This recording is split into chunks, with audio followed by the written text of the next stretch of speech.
community. Therefore, we call upon the international community to step up.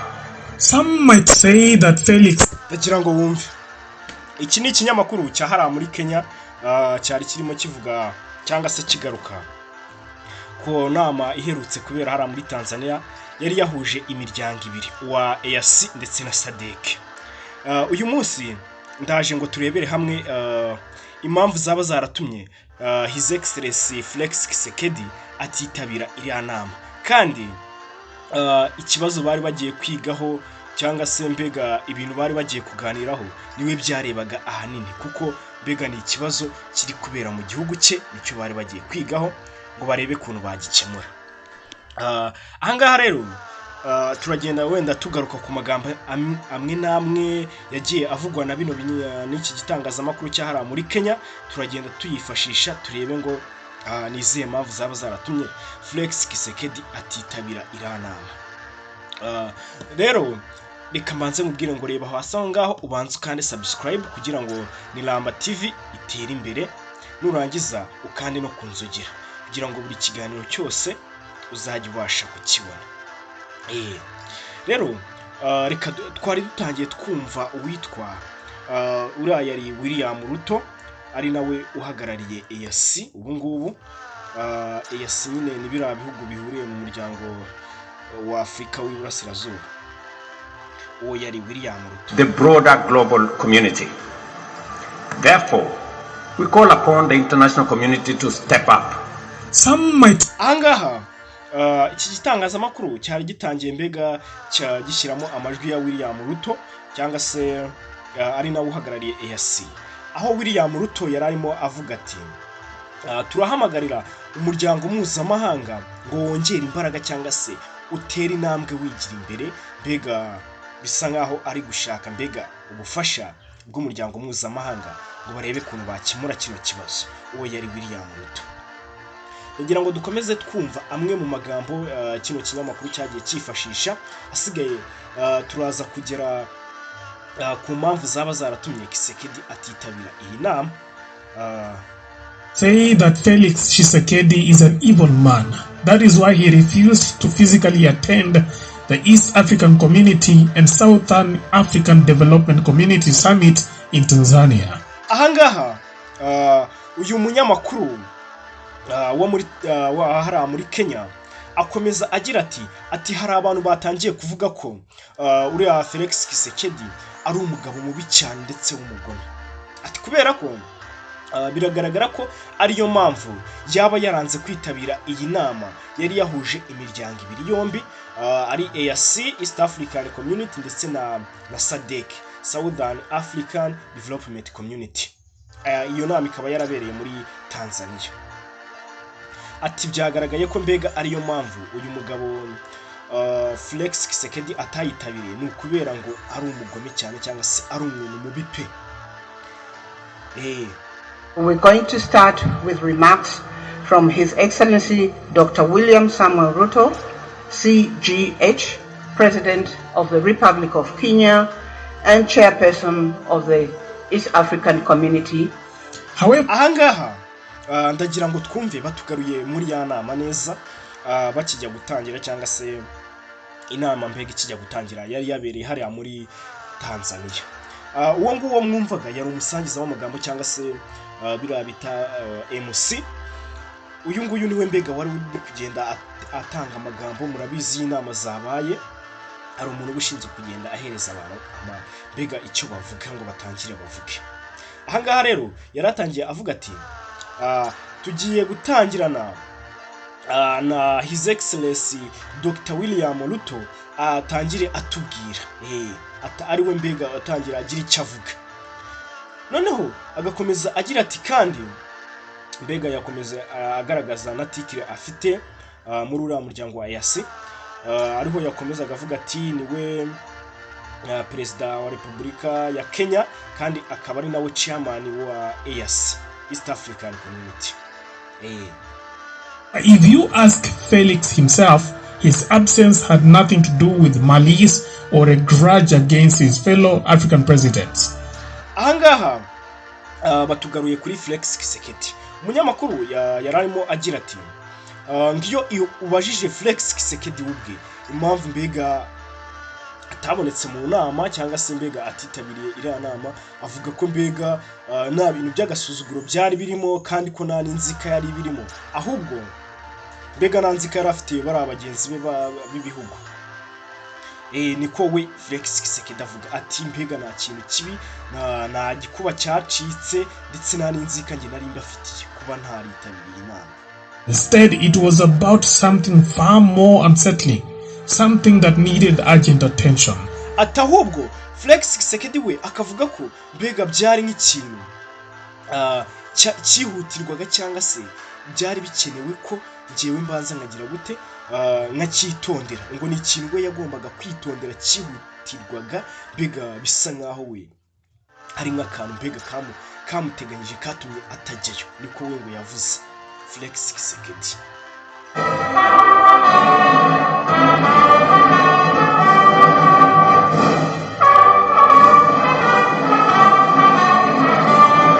This was no ordinary diplomatic gathering. The summit. Uyu munyamakuru akagomeza agira ati iyi yari inama mbega idasanzwe cyangwa se mbega ya nama bitunguranye yari iri kwiga ku kibazo cya diplomasi, ngo ni inama mbega yari idasanzwe yigaga kuri diplomasi mbega y'ibihugu, mbega imibanire y'ibihugu. It was essentially a geopolitical emergency meeting to address the chaos engulfing the Democratic Republic of Congo. Ahangaha nibyo umunyamakuru akomeza avuga ati ni inama mbega yihutirwaga cyangwa se yari itunguranye, yari yahuje bari abaperezida kugira ngo mbega barebe kuntu bakemura akajagari kugarije Repubulika Iharanira Demokarasi ya Congo. A crisis that has placed Tshisekedi's presidency in a precarious position.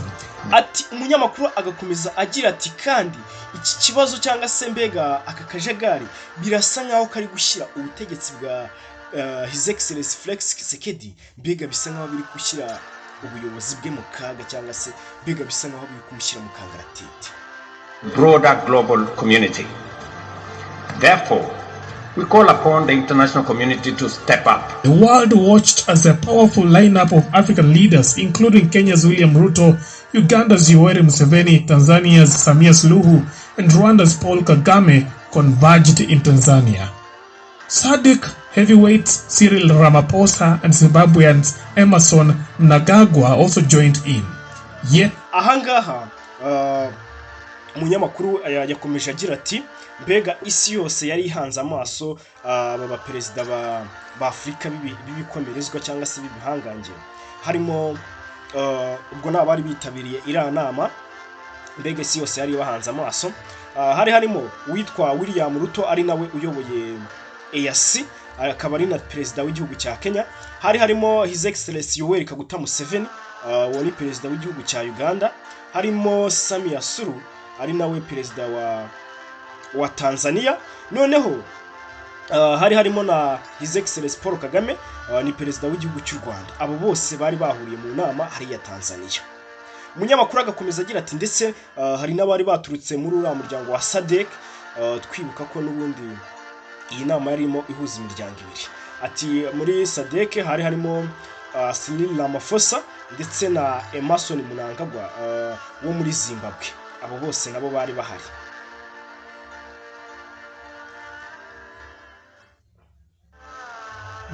yet the man at the center of the storm, the president of Congo, was absent.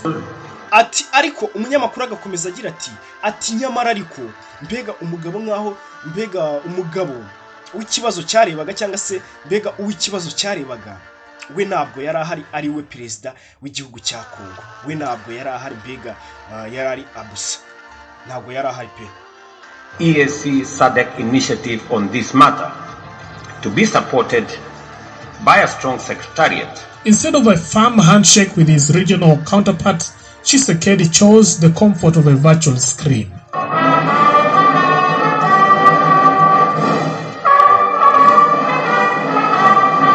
Many had expected to see Tshisekedi stand shoulder to shoulder with his African counterparts, forging a ahangaha ndagira ngo muri aya makuru ni igitangazamakuru iki ngiki. cyahara muri Kenya. Turagenda tureba mbega amagambo asa nkaho ari butuganishe ku gisubizo dukeneye kubona impamvu Felix Tshisekedi atitabiriye iriya nama. Ahangaha umunyamakuru ari gukomeza agira ati mbega abantu benshi bari biteze kubona Tshisekedi mbega ahagarara mbega nawe akitabira iriya nama mbega yari yahuje mbega bayobozi ba Afrika cyangwa se iriya miryango ibiri ari SADC na EAC. Tariko mbega bari bahuye bagira ngo barebe kuntu bashaka amahoro mbega kuntu bagarura amahoro muri kiriya gihugu cya DRC cyangwa se cya Congo. United Front for Peace in the DRC, but instead he opted for the safety of a screen. Ariko umunyamakuru ahangaha ari gukomeza atubwira ngo ati siko byagenze, ahubwo Tshisekedi we yahisemo kwishakira umutekano we, yahisemo kwishakira mbega umutekano ubwirinzi.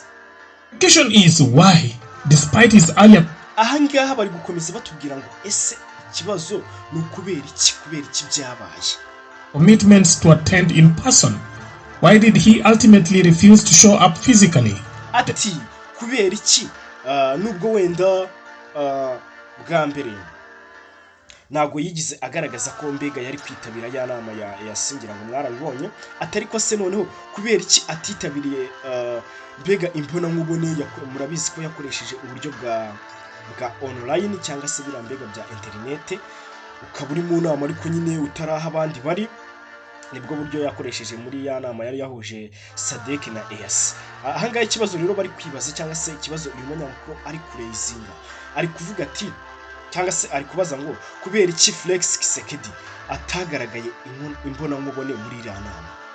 Reka twumve. Internet has always wasted no time digging for answers. Here is what they found. Number 1. Ati umunyamakuru akomeje agira ati ahangaha hari ibyo twabashije kubona cyangwa se hari ibyagaragaye mbega the Kagame factor. Icyambere ndagira ngo wumve. Ahangaha umunyamakuru atangiye avuga ati icyambere ni mbega ni impamvu ya Kagame cyangwa se mbega biri guterwa na Kagame. Nicyo kintu cyambere umunyamakuru atangiye avuga. Felix Tshisekedi and Paul Kagame currently share one of the most toxic rivalries in African politics. Ati mbere na mbere Felix Tshisekedi ndetse na Paul Kagame ntago bari kuvuga rumwe muri politike ya Afrika, mbega ntago bari kumvikana, nta kintu na kimwe bari guhuza. If there is one name that cannot be separated from Congo conflict, it's Kagame. Ati ahangaha bari gukomeza bavuga bati cyangwa se uyu munyamakuru ari gukomeza atangaza ati niba hari izina mbega litashobora kuva muri kiriya kibazo cya Congo cyangwa se muri amakimbirane ya Congo, uwo ni Kagame. Niba hari izina mbega lidashobora kwivangura na kiriya kibazo cya Congo, ati uwo ni Kagame.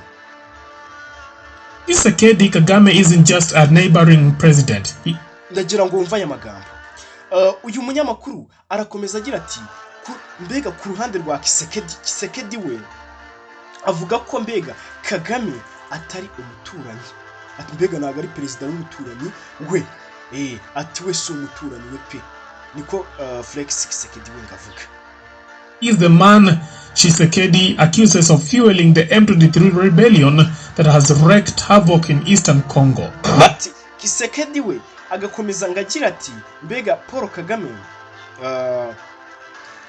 nukuvuga ngo Tshisekedi we akomeza arega Paul Kagame ngo niwe uri gufasha M23 cyangwa se iriya mama 23 uriya mutwe mbega witwaje intwaro, mbega ngo Tshisekedi we akomeza ashinza Kagame ko ari we uri gushyigikira M23 ngo kuba yaragiye mbega iri guteza hari ibibazo muri Eastern Congo cyangwa se muri Congo y'Iburasirazuba, mbega ngo byose ngo ni Kagame biri inyuma.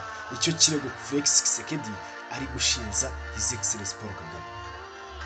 Ndio kwao sababu ni watu wakuya kupigana juu ya franga ya pesa na biko sawa tu na bujinga tu, sawa bujinga ya Tshisekedi alibakamata banajia. Ndagira ngo wumve ayo na amagambo mbega asa nkaho navuga ngo ni nka y'abaturage cyangwa se mbega bari abantu bari aho ngaho nyine bari aho mu gihugu. Ahangaha ni ukuvuga ngo wenda ni umwe muri bara M23 baranyine bari aho ngaho nyine nabo bari kurwana mbega ahangaha bari kuvuga ngo ati tuzakomeza, ubwo navuga ko ari umwe muri M20, umwe muri bari abantu bakora muri M23.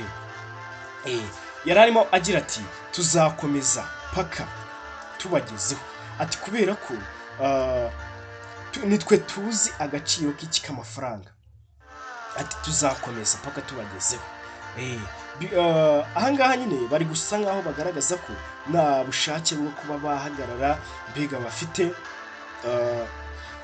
ati mbega ahangaha basa nkaho bari gushaka gufata leta ya Kisekedi bakavuga ati bo bazi agaciro k'amafaranga, ati rero bityo tuzakomeza kugeza igihe tuzabagereraho. Kugira ngo ubu abakongomani nje mari tuzatamata ndagira ngo wumve hano wenda hari ijambo ry'ingenzi ahangaha twakuramo muri bano abantu bari kuvuga, ati ahangaha bakomeje bagira ati kubera ko turi abantu ba Kongo, turi abakongomani. Ndagira ngo wumve icyo kintu, ati turi abantu mbega bahara muri kara gace ka Kamata. Uri kumva neza aba bantu bari kurwana cyangwa se barabita aba M23 mbega ni abaturage bahara muri Kongo, kuko nabo bwabo bari kubyivugira. Ngira ngo rikubanza ubyumve. Bavyawe kuguhuwa abakongomani nje mari tuzatamata. Babyumvise ati twebwe turi abantu b'abakongomani mbega turi abaturage bahara Kamata. Ibyo bintu si ibintu mwiyumviye. Reka dukomeze. Turabacha tubaende. Tshisekedi has repeatedly pointed fingers at Kagame, claiming that Rwanda's defense forces are covertly backing M23 rebels in a bid to destabilize the DRC.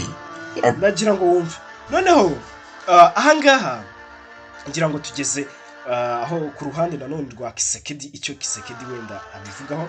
Kisekedi ngo yakomeje kugenda mbega arega Kagame cyangwa se atunga urutoki Kagame, avuga ko mbega igisirikare cye, ubwo ni RDF ahangaha bari kuvuga Rwanda Defense Force, avuga ko igisirikare cya Kagame ari cyo kiri gufasha M23 kugira ngo mbega iteza akajagari muri Kongo cyangwa se mbega ihungabanye umutekano wa Kongo.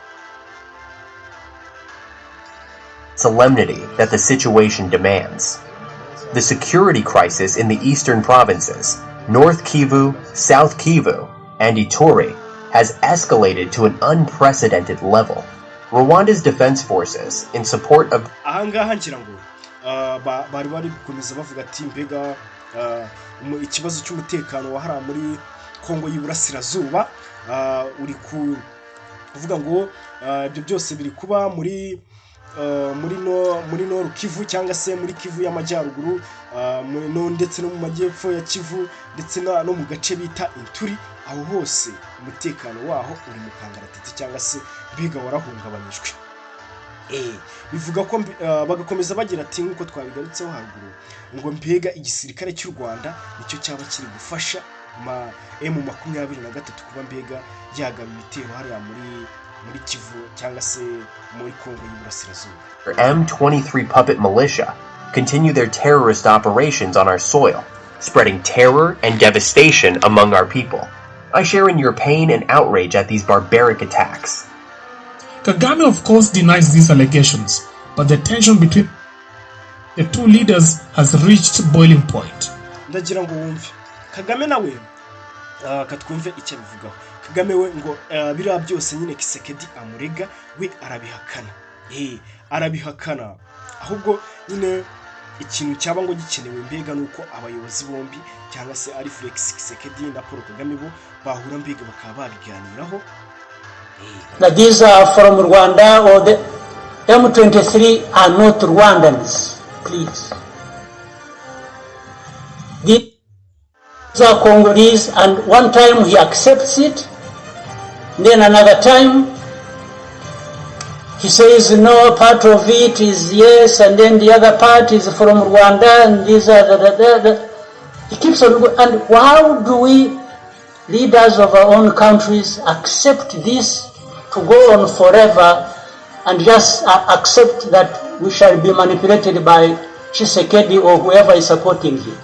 Felix Tshisekedi has nagira ngo wumve uyu yari His Excellency Paul Kagame ubwo iki gitangazamakuru nacyo cyageragezaga gushyiramo amajwi ye. His Excellency Paul Kagame ni ukuvuga ngo we icyo yabivuzeho cyangwa se mbega yatangiye agira ati aba bantu mbega cyangwa se aba bari kwitaba M23 bariya mbega bavuga ko ari abantu mbega cyangwa se bari guturuka mu Rwanda cyangwa se ari abanyarwanda, ariko ngo M23 ntabwo ari abanyarwanda pe, ntabwo ari abanyarwanda mu byumve. Ati aba ni abanyekongo. Ati kandi rimwe na rimwe cyangwa se igihe kimwe Kisekedi ubwe arabyemera, ariko nanone ikindi gihe akabihakana, agatangira kuvuga ngo bamwe muri bo yego ni abanyekongo, atariko igice kimwe muri bo ni abanyarwanda. Uri kubyumva? Ati akomeza mbega agaragaza amayo macenga, agabira rimwe na rimwe nyine akabyemera cyangwa se ubundi akabihakana. Ndagira ngo wumve. Ati ahubwo agakomeza nyine avuga ibintu nk'ibyo ngibyo mbega bidasobanutse. Ati ese His Excellency Paul Kagame ati agakomeza agira ati tuzakomeza gushukwa mbega na Kisekedi kugeza ryari. Tuzakomeza mbega bisa nkaho Kisekedi we ibyo ari kuvuga ari nko gushuka abantu cyangwa se ari ukubabeshya.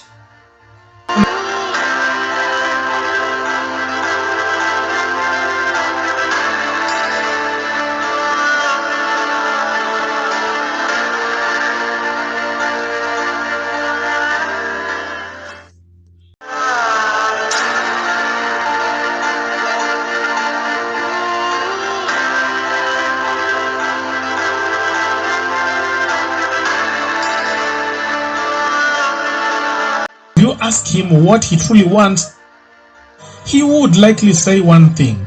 Kagame, ndagira ngo wumve reka wenda duse n'abagera ahangaha ariho twibanda cyane kuko nababwiye ngo icyo turi gushaka ni cya gisubizo ikimpamvu cyangwa se impamvu Kisekedi yaba ataritabiriye inama ya SADC na EAC. Ahangaha umunyamakuru yakomeje agira ati iyo ubajije Kisekedi mbega impamvu cyangwa se mbega impamvu bira byose biri kuba cyangwa se we avuga ikintu kimwe gusa. Reka twumve icyo kintu. Out of Congo and his military influence eradicated. But how long can he continue to avoid Kagame? And more important, iki kibazo ahangaha umunyamakuru yavuze ati ese mbega ni ryari cyangwa se bizatwara igihe kingana iki kugira ngo akomeze arwanye Kagame, mbega akomeze amurwanye? Can peace talks truly be effective when the main protagonist won't even look each other in the eye? Number 2, fear of being overthrown. Reka icyo ngicyo nicyo mbega nicyo dutegereje cyangwa se icyo mbega dushaka kuvugaho cyane na bira byose twavuze imbere wenda byari ibyo kwifashisha bimwe na bimwe twagiye tuvuga. Ahangaha ni icya kabiri yaragezeho avuga ati ubwoba mbega bwo kuba yakurwa ku butegetsi. Uwo ni Kisekedi. Uri kubyumva? Don't joke. That is how we work for the people. Not joke. Beyond Kagame, umva uyu muturage noneho ati wikina cyangwa se wishaka gukinisha M23, wishaka gukinisha M23 ati iki ni gisirikare cy'abantu bose wikina nacyo. Tshisekedi has a far more yari umuturage wari mabivuga pressing concern, his own survival.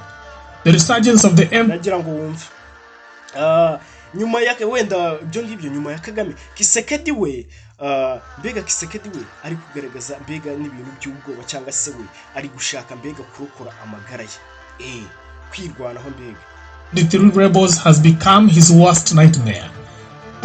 Kuvuga ngo ahanga umunyamakuru ari gukomeza agira ati mbega ibitero bya M23 nibyo bisa nkaho byahindutse inzozi mbi za Felix Kisekedi.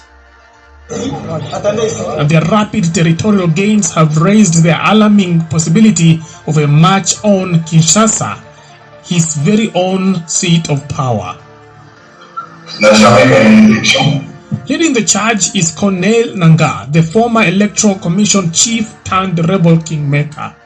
Nanga has openly declared his intentions to liberate Congo from Tshisekedi's rule. Ndagira ngo wumve ahangaha bakomeje batubwira ngo wenda umuyobozi cyangwa se mbega umuntu waba uri inyuma yabira uhagarariye mbega M23 yitwa Colonel Nanga, mbega yahoze ashinzwe n'ibintu by'amatora. Uyu ni nawe mbega uhagarariye M23. Ati uyu munyamakuru agakomeza agira ati Nanga cyangwa se Colonel Nanga we ubwe yatangaje imigambi afite mbega yo kuba bakigobotora cyangwa se bakigobotora mbega ubutegetsi bwa Kisekedi. Ndagira ngo twumve. That has sent chills through the Congolese leadership. We're here in Goma to stay as Congolese. Ndagira ngo wumve ahangaha uyu Colonel Nanga cyangwa se uhagarariye M23 yaravuze cyangwa se yakomeje agira ati turi hano muri Goma ngo tuhagume cyangwa se narubwo mbega duteze kuzahava. Turi hano muri Goma nk'abanyekongo and protect the population against the uncivilized. Kandi turi hano mbega ngo turinde abaturage ba hano muri Kongo mbega tubarinde baraba ubutegetsi bwa Kisekedi mbega. We will continue the liberation march all the way to Kinshasa. Ati ahangaha Nanga akomeza agira tuzakomeza urugendo rwacu rwo kubohora kugeza tugeze ahitwa Kinshasa. Mbega tuzakomeza paka tugeze Kinshasa. Mbega urumva ko iyi M23 nta gahunda ifite mbega yo guhagarara ni ibintu biri kumvikana kuko umuyobozi wayo ari kubyivugira. Such an imminent threat, Tshisekedi knows that every move counts. Leaving the country even for a crucial summit could be the perfect opening for his enemies to strike. Imagine the scenario: Tshisekedi jets off to Tanzania for peace talks, only to return and find his state house occupied by M23 rebels. In one, ndagira ngo twumve ahangaha mbega impamvu wenda Kisekedi yaba yaranze kujya hara muri Tanzania mbega bisa nkaho we mbega kugira ngo baganira ku buryo kubiganira mbega byari kuzana amahoro. Impamvu yanze kujyayo mbega ari kuvuga ko mbega bisa nkaho hariya muri Kongo urumva ibitero byari biri kuhaba ubwo iyo nama nubwo yabaga ibitero byari biri kuhaba. Fell swoop, he could lose his presidency, his authority, and perhaps even his country. Ahangaha mbega bisa nkaho bari kutubwira ngo Kisekedi ubwe yari afite ubwoba cyangwa se mbega byari gusa nkaho Kisekedi yari gusa nkaho mbega ava ku butegetsi mbega gatakaza ubutegetsi ububasha ndetse n'igihugu muri rusange. Bigasa nkaho mbega bari guhita bamwataka. Mbega ahangaha bari kuvuga ngo iyo mbega yibeshya akajya nko muri iriya nama cyangwa se iriya nama mbega yari muri Tanzania, iyo yibeshya akayijyamo bisa nkaho Kisekedi we yari afite ubwoba bw'uko M23 yari guhita imukubita kudeta hanyuma mbega agahita ava ku butegetsi. Mbega Kisekedi we yari afite ubwoba bw'uko nubwo mbega abenshi bavuze ngo impamvu atagiyeho bakagenda bavuga mbega ibintu bitandukanye, ariko mbega iki kinyamakuru cyo kiragaragaza ko Kisekedi yari gusa nkaho agiye muri iriya nama muri Tanzania yagaruka agasanga M23 yamukubise kudeta. Iyo niyo mpamvu aba banyamakuru bari kugaragaza ko Kisekedi yaba ataritabiriye iriya nama yabereye muri Tanzania. Ibyo ni ibintu biri kumvikana cyane. Mbega we yari yatinye avuga ati mbega shobora kujyayo nagaruka ngasanga ahubwo noneho M23 yageze na za Kinshasa na he hose yagiye ifata n'igihugu mbega pe. So rather than risk a coup in his absence, Tshisekedi chose the safer route: stay put in Congo and join the meeting virtually. Kugira ngo uri kubyumva ati Kisekedi ubwe kubw'umutekano mbega ku nzira y'umutekano we yahisemo kwigumira muri Congo mbega ahubwo akitabira inama akoresheje ikoranabuhanga. Ibyo ni ibintu uri kumva. Kisekedi nyine we yitiyemo kwigumira muri Congo mbega inama ayitabira akoresheje ikoranabuhanga bitewe nuko yari afite ubwoba bw'uko naramuka yigiyemo ashobora gusanga M23 yagiye mbega igafata hariya hose ikahazingatira mbega agahita ava ku butegetsi nta kurwana. Rero ngira ngo mwumvishe impamvu Kisekedi yaba ataragiye muri iriya nama, birangiye tuyigezeho. Rero banza urebe hasi aho ngaho ukande subscribe, kandi ukande kukayogera kugira ngo mbega buri kimwe ukomeze kugikurikirana. Aha ni kuri Niramba TV. Rero reka nkubwire ngo muhaye ikaze mu biganiro bigiye gukomeza bikurikiraho. Ciao ciao.